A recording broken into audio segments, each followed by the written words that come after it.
Hello everyone and welcome back to my channel and welcome to my channel if you are brand new. My name is Danielle and I not recently, it's about 14 weeks now, but I just gave birth to my first son and I wanted to do a labor and delivery experience video because I actually watched quite a few of these before I actually was in labor and giving birth and all of that. So I thought it was very helpful to kind of see different people's perspectives and kind of how their experience went for them. And I also told you guys and asked you guys on Instagram if you wanted to see my kind of whole experience during my labor process, and you guys all said yes. So I'm here to film it. Finally, I'm 14 weeks postpartum as of like 2 days from now. I know it's been a while. I did have like I kind of wrote down like a timeline and stuff on my laptop, and I have that in front of me. And I did write this when I was like a month and a half postpartum, so I definitely had a little more like memory-wise, I could remember more, but I did have to kind of ask my husband and go back through like text messages and look at times and everything, because for a lot of the labor and delivery process, I was kind of out of it. So I'm gonna do the best I can, and then if I need like to get a refresher, my husband is in the other room. He is actually with the baby right now, so he will not be bothering me. I can just film. I've tried to film this 1 million times, and every single time either the baby wakes up, the baby needs me, the baby needs that, the baby needs this. So I finally decided the best thing I needed to do was to just sit down on a weekend while my husband was with the baby so I can just get this done, because I have started filming a couple like vlogs and day in the life videos again, and I want to get those up. But I want this to go up first because it makes a little more sense to put this up before just like vlogs and day in the lives with my baby that it was born and y'all know nothing about. So I'm gonna go ahead and just get started. I want to actually start with a little bit of backstory on my pregnancy in case you didn't follow me on Instagram or watch any of my other videos or like the early pregnancy videos or anything like that. Pregnancy was in general just really difficult for me, which is one of the reasons why I didn't really film and post a ton while I was pregnant. Physically, emotionally, just all those things, it was really difficult. I didn't have any like complications or anything like that with the baby or the pregnancy, but just physically, emotionally, it was really tough. When I started getting measured, my belly, it was always measuring like 2 weeks ahead, sometimes more. And so we determined I had a very large baby. At our 20-week anatomy scan, he was measuring big, just a big baby. So when we got to 36 weeks pregnant and I had to have a growth scan, that is when we found out that he was measuring very big. I think at 36 weeks, he was measuring at 39 weeks. And so I am a very small person. I am 4'11" and I am very tiny. My husband is 6 foot. So you can imagine I am very small carrying a very large baby. So we had talks about a C-section, like just throughout the pregnancy, just because he was so big and we weren't sure if he was gonna fit and all of that. And so we did have in our minds, okay, going into this, we may have to end up having a C-section, but my doctor was very good in the fact that she let me choose what I wanted to do, and I was very dead set on having a all-natural vaginal birth. That is really what I wanted. So then once we got to 39 weeks pregnant, I think we did another growth ultrasound, which she said was not going to be the most accurate thing ever because honestly it's hard to kind of get their measurements at that point. But at 39 weeks, I want to say he was measuring 8 pounds 12 ounces, and she said he could come out a pound more than that or a pound less than that. So we were kind of like, okay, he could potentially be bigger than 8 pounds 12 ounces, or he could be smaller than 8 pounds 12 ounces. So I was like, I want to try my all natural birth, I'm gonna go for it. I'm strong, I can do it, like here we go. So that was my plan. So then we discussed with her the best possibility of possibly having a natural labor would be to get induced so that he didn't grow anymore between 40 weeks and however long I could potentially go. So at 40 weeks pregnant on January 23rd, which was my due date, I was induced. We actually had an appointment that morning, and then she kind of told us what to expect and what to do, and we actually went to the hospital that night at like, I think we got there at like 10 p.m. or something. So we got there pretty late, and the plan was to give me, I don't know what it's called, but they were like these pills, and they were supposed to be inserted into my cervix, and it was supposed to help me dilate and like help along labor, I guess. And let's backtrack for a second. The whole time I was getting checked from 36 weeks to 40 weeks, I was never dilated, never effaced. I had zero progress whatsoever, which I know that that is not always an indication of like labor. You can be not dilated, not effaced, and go into labor, but we just wanted to kind of gauge, and honestly, I liked to know if I was dilated at all, and I was never dilated. So when I went into the hospital to get induced 10 p.m. on January 23rd, I was not dilated, I was not effaced, nothing. So we were kind of starting from zero. I was not feeling too hopeful on any of the circumstances around the labor that was happening, which probably didn't help any of the events that came after. But it was honestly kind of hard to be hopeful with when all the things were like working against me, and like the odds of me not being able to have a natural vaginal birth were like not very high. As unhopeful as I was still really excited to just go finally have my baby. And also at that point I was so uncomfortable, and I'll actually post a picture up on the screen right now of how big I was, and I'll post a picture of like my last bump photo, and then like we took a picture like of when we got to the hospital, and like right before the hospital, and then like I took a photo in the hospital, just my last few pictures of my bump, which I don't even remember what it feels like anymore, which is so weird. But I was so uncomfortable, so big. Like I said, I'm tiny, so my baby was literally, I carried him just out. He had no space to grow up. He was just out. And so it was crazy how big I got. But at about 10:45 on January 23rd is when we kind of got finished checking in, and baby was on the monitor at that point. So those little like bands that have circles, that was on my stomach. Those were extremely uncomfortable. And they did have wireless monitoring, which I did use, but it wasn't working very well. So they kind of had to put me on the wired monitor the whole time, which was a little bit annoying, but it's fine. I was hooked up to an IV, and I had to be on the IV for a while, and then we had to monitor baby for a certain amount of time before we could actually get fully started on the induction process. But a little bit later, I don't really know what time they started the first like insert into my cervix, but that was done first, and the plan was to do 3 doses. I think it's called, why do I want to say it's called Cytotec?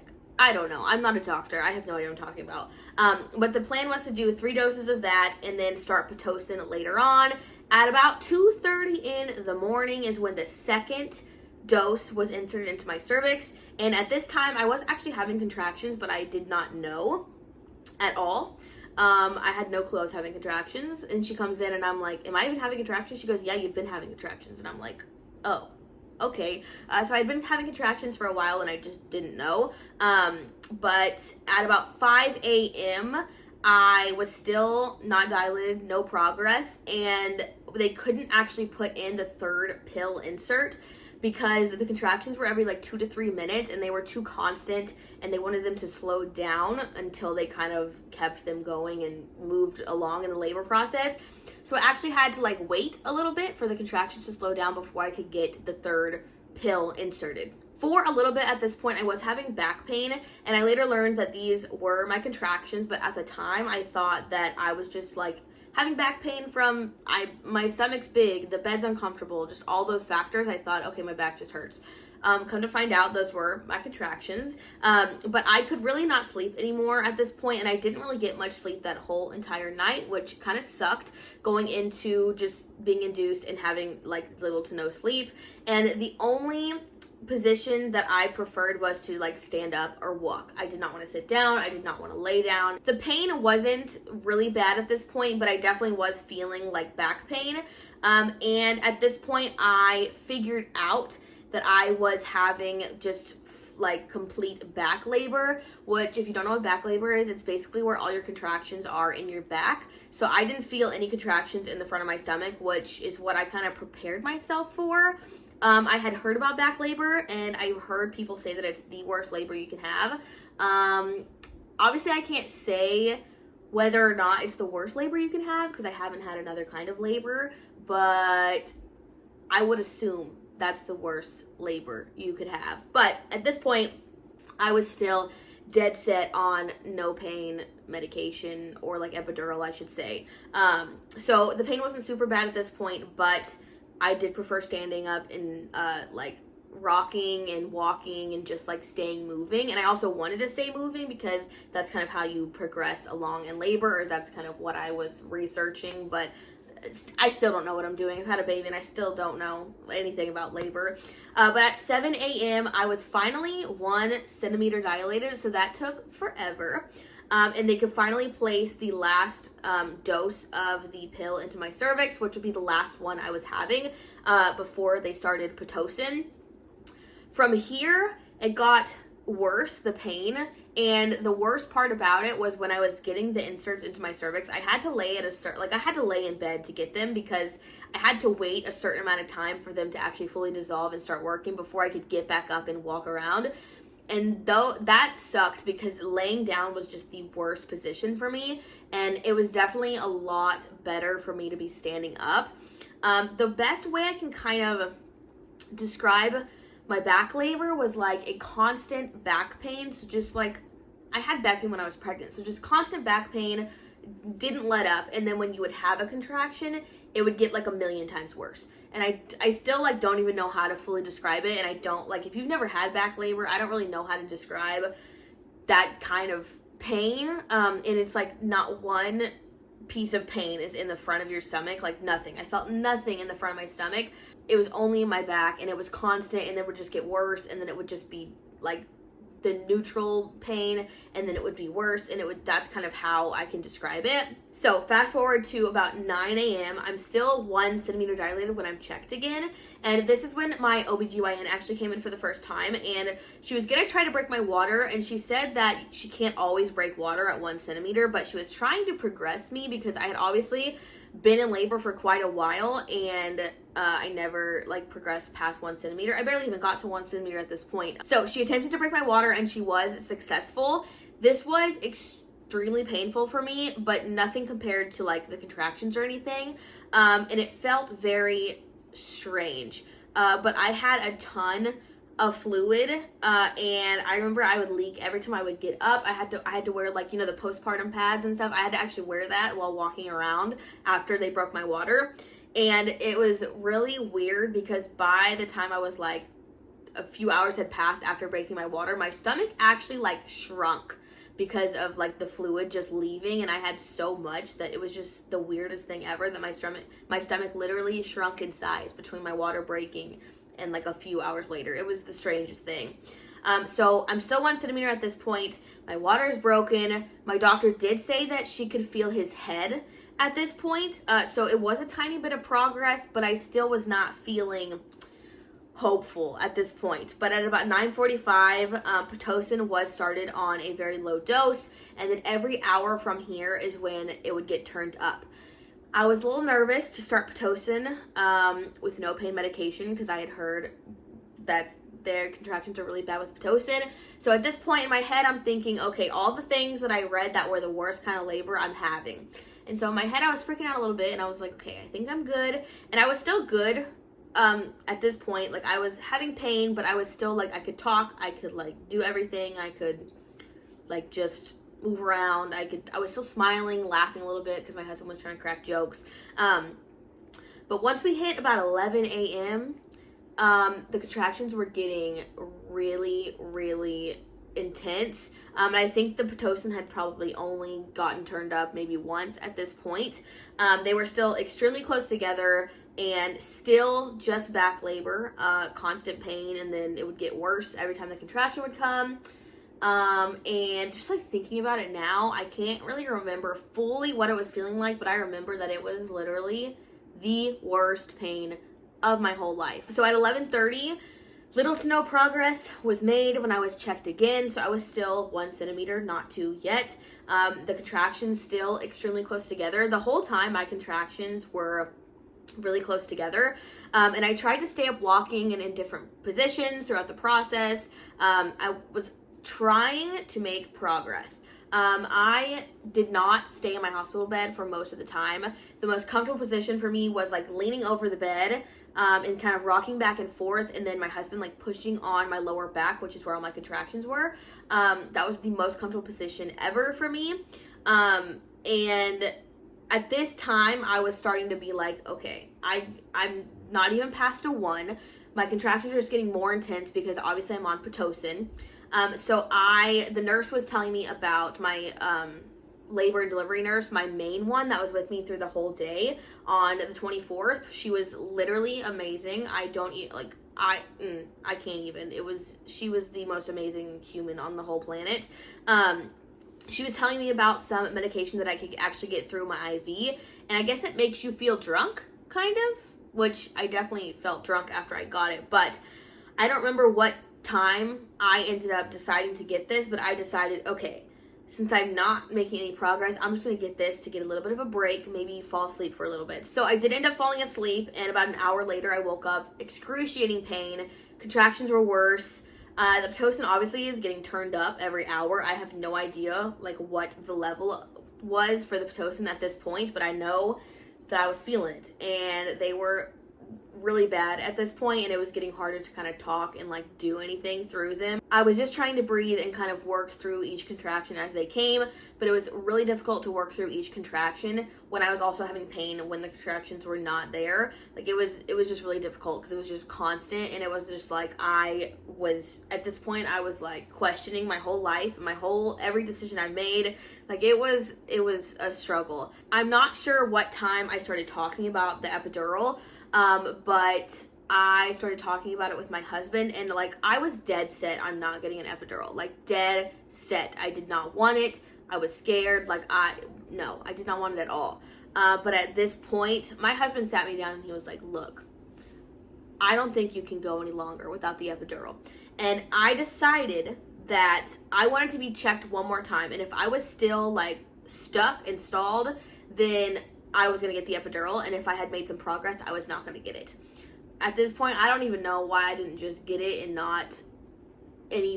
I should have just got it and not even cared about being checked or anything. But I was so dead set, and I was so upset that I was even talking about getting the epidural. I was crying. I was just like, it was a whole situation. And my nurse was like coming in and trying to comfort me and be like, you can get the epidural, it's not a failure, like whatever. And I was torn up about it. But I decided to get checked again. And at this point, I was barely 2 centimeters dilated. So I was not even 2, but I was almost 2, if that makes sense.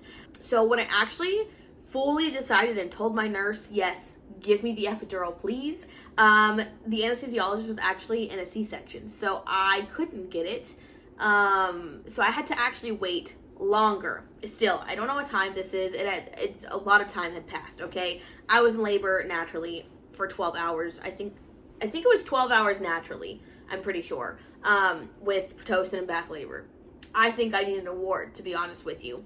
But I actually had to wait until he was done in his C-section to actually get the epidural. So the time between telling my nurse I want the epidural and the time between actually getting the epidural and it taking effect was the longest time period of my entire lifetime. And I'm not sure it was actually that long of a time, but it felt like it was 3 days long. It was the worst. And honestly, I felt like I couldn't do it anymore at some points, and I was like, I'm going to die. Right here, I'm going to die. It's fine. That's what I was feeling. And honestly, my husband was trying his best, and he was doing so good at just, like, helping me work through everything and, like, just being there and just, like, comforting me. And, like, honestly, couldn't have done it without him. I don't know. If I had to do that by myself, I don't think I would have made it through. But the epidural itself was extremely painful. I think it was like 1:30 or close to 2, I don't know, somewhere around there. But getting the epidural itself was really, really painful. I didn't feel the numbing shot at all, but I felt it go into my back, and I felt whatever they put in your back, I think it's a tube, but whatever they go down your spine, I felt it clicking down my spine, and I was like, this is disgusting. I was crying. There was snot running down my face, dripping onto my nurse. My tears were dripping onto my nurse. I am embarrassed that my nurse saw me in that state. But honestly, getting the epidural while having back labor at the same time was about the most painful thing of my entire life, and I would not wish it on anyone. I've heard a lot of people say that the epidural actually didn't hurt that bad. Personally, I beg to differ, okay? It was extremely painful for me, and I don't know if it's because I had back labor and they're putting that in the same place that you're having all your contractions. Like, I don't really know. But safe to say I got it. It was really painful, but I am glad I got it because I don't think I could have gone much longer without it. As much as I didn't want to get it, I am glad I got it in the end. So at this point, the epidural took effect, and I don't think it was working fully the way it needed to, because I could still feel my body. It was a very weird, I don't really know how to describe it. So I didn't feel like the really, really painful contractions, but I still felt my back hurting. So that's kind of the form that my contractions came in at the beginning. So I was like, okay, I can still kind of feel my back hurting, but at least I don't have to feel like the really bad contractions anymore. And I could still, like, it's weird, I could still feel my body. Like, it was, you know how when your leg falls asleep and then when it's coming back to life and it starts tingling, my whole body from my, like, whatever waist down felt like that. And I hated it. I literally hated the feeling of the epidural so much. It was like, I just didn't like it at all. I could, like, wiggle my toes and stuff too. Strangest thing ever. And I've heard both ways. Like, you're not supposed to feel your body, and then I've heard you are supposed to feel your body, but I don't really know what's the right thing. So that's what I was feeling. And then when she put in my catheter after I got my epidural, she was like, okay, I'm gonna wait for it to, like, fully take effect. And then she came to put in my catheter. I felt her put it in. Like, I felt the entire process, and then I felt it the whole time until it got taken out. Like, I don't think it worked properly. Like, I just do not think it worked properly at all, which sucks, because everything was just like, my body couldn't relax even after getting the epidural, because I could still feel stuff. And at this point, I was shaking uncontrollably. Everyone talks about, like, getting the shakes when you get the epidural, and I will tell you that I was uncontrollably shivering from that moment until the time that he was out of me. Literally, I could not stop shaking, and I had blankets, I had all kinds of stuff, and my nurse would come in, and I finally fell asleep, and she would come in and turn me, and then turn me, and then turn me, but I was so uncomfortable still, and still, like, feeling stuff that my body could not relax to dilate. So at this point, I'm still not dilated. So I was in and out of sleep, I was exhausted, I was like, at this point, like, from right before the epidural and on, I'm out of it, because I've been up since, like, 10 p.m. the night before, barely slept, been in excruciating pain with contractions so close together. I also hated being, like, stuck in the bed and not being able to move around, because that was what was comfortable for me. So fast forward 4 to 5 p.m. my OB doctor came back and checked me, and I was still barely 2 centimeters. So I've been in labor for, I mean, we're getting closer to 24 hours at this point, and I am barely 2 centimeters dilated. And my nurse said a lot of people start progressing when they get the epidural because their body can relax, and that was not the case for me. So at this point, she did feel swelling on the baby's head when she was checking me, and so we kind of discussed, we had already discussed previously when I was pregnant about a C-section, and she left it fully up to me. I was not pressured once into having a C-section. She basically said, what do you want to do? And I said, like, I don't think I hesitated at all. I think I said I want a C-section, because at this point I saw no end and no progress happening 2 centimeters, and his head was already swelling, and we kind of determined he was stuck at that point and there was no way he's coming out. Honestly, I don't really remember much. I remember them coming in like 5 seconds later with, like, the stuff to prep my husband and I, and it's like going so fast, and I was like, oh my god, like, it's literally happening. We're about to meet our son. We got taken back, like, pretty fast, and I could still, like, as they moved me, so they moved me onto the operating table, and I could still feel a good amount of my body. I remember I was laying on the operating table, and I was wiggling my toes, and I was looking around, and I was like, should I be able to move my toes right now? And I was like, so I think they upped something once I said I can feel my body. And I was freaking out a bit, but my husband was there with me the entire time. Like, from our room, walking to the C-section, to being in the operating room, he was literally next to me the whole entire time, which I'm so glad, because I was terrified. I couldn't show it because I was literally dead. Like, I could barely keep my eyes open, but, like, I was terrified. And so when they finally started the C-section, which, by the way, was extremely fast, I didn't feel them cut into me, but once they started getting down into, like, closer and, like, muscles and things, I don't think I should have felt as much as I felt. I felt so much tugging and pulling, And they're like, oh, you're gonna feel pressure. And I'm like, I don't think that's pressure. But I'm like, what does pressure feel like when you're digging inside my insides? Like, I don't really know. I couldn't open my eyes. And like, when I would open my eyes, there was like this light that they were using above me. And it was like a mirrored light. And what I could see when I looked up into the mirrored light was my body on the table open. And I was like, okay, I'm closing my eyes. And from that point on, I don't think I opened my eyes until he started crying and was out. And I was so out of it, but I do remember his first cry. And we also have we have a whole video of like the whole C-section of him literally coming out of me, which is so weird. I didn't know they could film that, but they filmed it, and it is the coolest video ever. But also like, to think that I had to do that. But like, I won't forget the first cry. I definitely remember that, but like I really don't remember much else.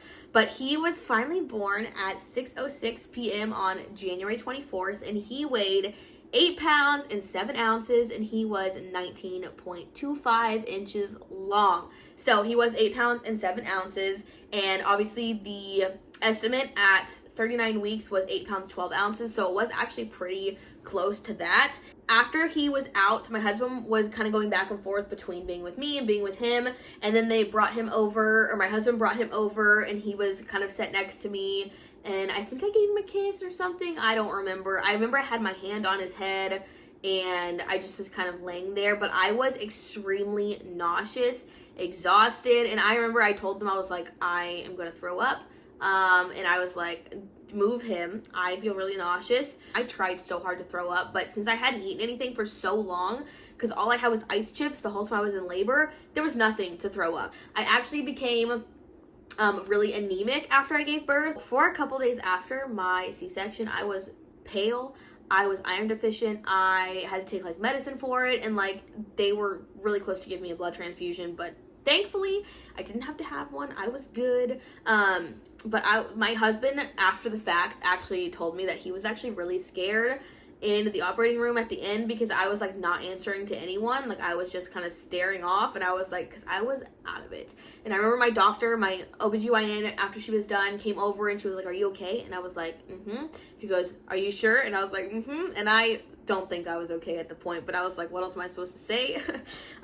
But I do not really remember being wheeled to recovery, but I do remember kind of sitting in this room with my husband and the baby, and I remember they put him on me to do skin to skin, so like I think it's called the golden hour or something, and so we did skin to skin, and he actually breastfed for the first time there, and he did amazing. He was the best baby, and he did a long feed. At almost 9 p.m.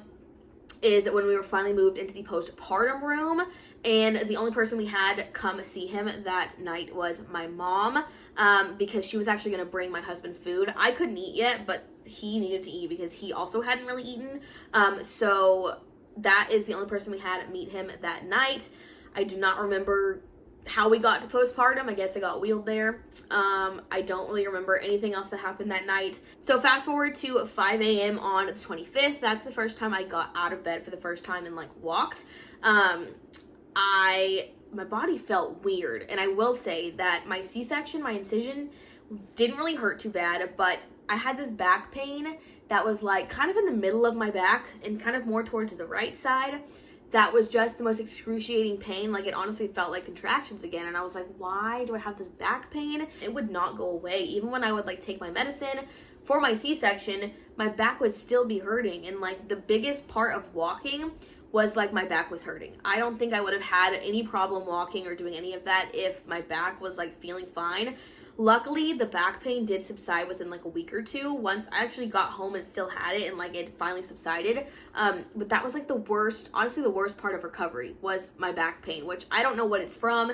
It could have been from my epidural, it could have been from back labor, it could have been from laying down so long, it could have been from shivering, like it could have been from so many different things. And I just like, that just made recovery 10 times worse for me. But once I got up the first time, I was feeling a little bit better, and then at about 2 p.m. I was finally able to get my catheter removed, and then I was finally able to like walk freely, take a shower, change into my own clothes. I tell you, the shower after having a baby is just, I felt like a whole new person. But from here on out, I just kept walking. I walked like multiple times a day. It was like on my chart that I had to walk so many times a day. I was feeling much better, besides my back pain. And then we finally got to go home on Friday, January 27th. But this whole entire just experience of labor and delivery was just, it was crazy. From like being dead set on a fully natural vaginal birth to like completely changing up my entire plan. Was just, obviously I was not happy, and I was very, very upset for a long time. Like, I'm probably still a little bit upset about having to have a C-section, but honestly, that's the best thing, and it brought my baby into the world the safest way possible. So I am just really happy that he's finally here and he's safe. And obviously he is 14 weeks old now, so he is really big, and I'll bring him in a minute to show you guys. But I was really disappointed in myself for labor going that way, and I know obviously I shouldn't be disappointed in myself because it wasn't my fault, but I was really disappointed, and I still grew an entire human. I literally took 9 months and grew him, and I still birthed him, and it's still something to be proud about. And I honestly have like a new appreciation for like just my body in general, because like honestly, I don't know, I don't think I was like really convinced there was a baby gonna come out until he was actually born. Like, it sounds so weird to say, but like, it was just a surreal experience, like just in a whole. Okay, I went to go grab him, but he's sleeping, so I'm gonna grab him after he's done napping, and then I'll bring him in to show you guys. It is very like gloomy, and like it's been, I don't know, I was like hoping the lighting looks good. Hopefully it looks okay. So hopefully by the time he gets up and I introduce him, it's not super cloudy or anything, but I will show you guys him in the next clip. Say hello. Here's my baby. I just got done eating lunch. He just woke up from his nap. He is so big. Look at how big he is right now. He is 14 weeks right now. This outfit is a little bit getting too small on him. But his name is Ezekiah. Well, that's his middle name. His full name is Sherman Ezekiah Ray the Fourth. He is a fourth. He's named after his dad, his grandpa, and his great-grandpa, and their whole line of people. So he is a fourth, and he will go by his middle name, Ezekiah. He is 14 weeks old, like I said. He is so happy. He looks just like his daddy. Say, I look like my daddy. Say, hi. He literally is the light of my life. I love him so much. I didn't think I could love something so much, but here we are. So this is my baby. I hope you guys enjoyed hearing about my labor and delivery story, and we'll stick around on my channel for, I want to film like some baby content and mom content and just like my vlogs and all that kind of stuff. So I hope you guys stick around. If you did enjoy this video, please give it a thumbs up and subscribe if you haven't already, and don't forget to hit that bell notification to be notified every time I post a brand new video. Thank you guys so much for watching, and I will see you guys again next time.